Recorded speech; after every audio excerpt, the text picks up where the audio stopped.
Welcome back to the Pitch Pod, everyone. I'm your host, Jeff Stebbins, and today we are taking a look at the UEFA Euro final.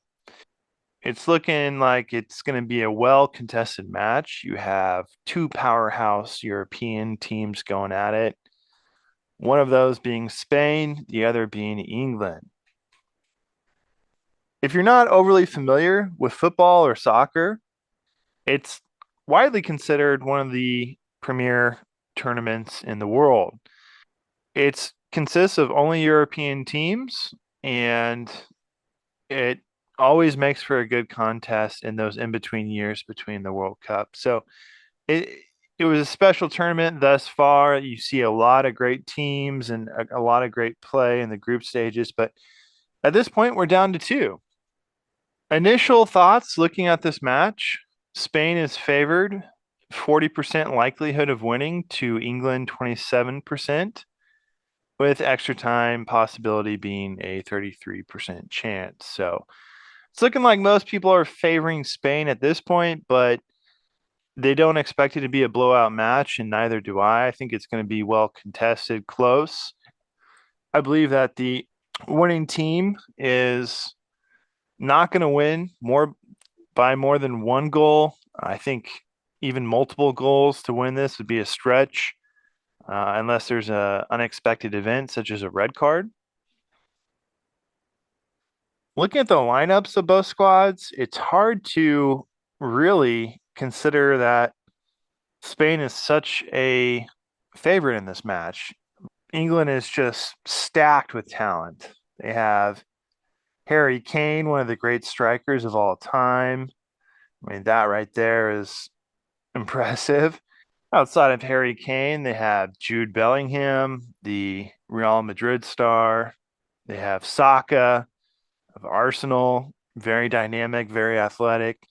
Phil Foden, Man City player who has really helped and contributed, especially in KDB's absence. So, you know, Cole Palmer, Grealish, of course, who sometimes comes on late. I mean, Declan Rice, they're just stacked with talent. And I don't want to make that seem as though Spain is not stacked with talent because, of course, they are. They've gotten this far, and historically, they've always been a powerhouse team at international tournaments. So I do want to take a moment to highlight those players that are excelling for Spain as well. And the players that I want to point out for them are Rodri, Yamal, Williams. I mean, among others, they've just been outstanding, really, really strong in the midfield. And what's really impressive is Yamal is doing this at such a young age. He's only 16 years old, and he's starting and having a major impact and just had a huge goal recently. So it's really amazing that he's contributing this much at that stage of play at just the age of 16, which is just phenomenal to think about. And we knew he could do this. We've seen him at Barcelona throughout the season. So it shouldn't be as so much of a shock, but at the same time, you have to tip the cap to the young guy, and it's exciting to think about what he's going to do in the future. There is a lot of young talent out there, and I definitely expect to see him in 2026 in the World Cup, and it's going to be exciting to see what he brings to the table then. Going into this match, there are a couple items that do concern me for England. After speaking with my colleague Joe, we've kind of came up with our prediction for this upcoming match. Again, the European final, Spain versus England in Berlin this upcoming Sunday, July 14th. We both are impressed with Spain and their consistency.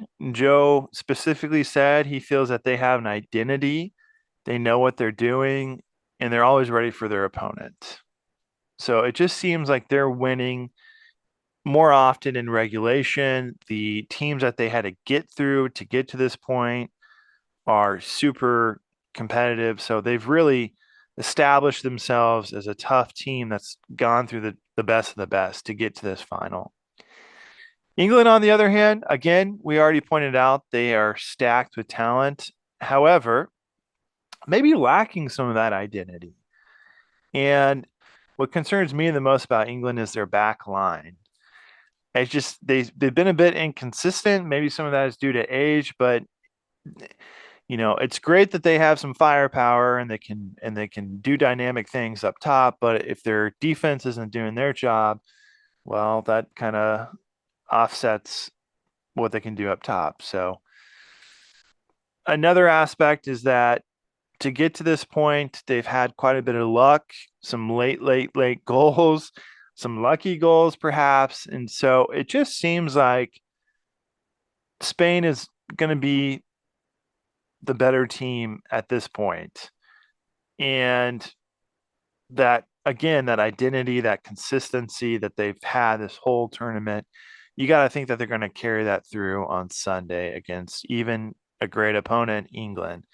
And so Joe and I, we both agreed Spain is going to win this match, and it's going to be close. So I'm going to give Spain the nod at winning this 2-1. I could see a higher scoring game, maybe 3-1, 3-2.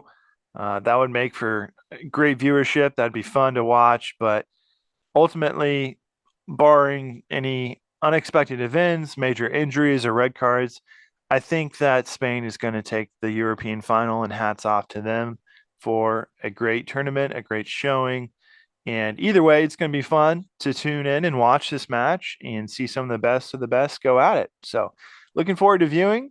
Thank you for tuning in and listening today. And as always, keep pitching out there, everyone.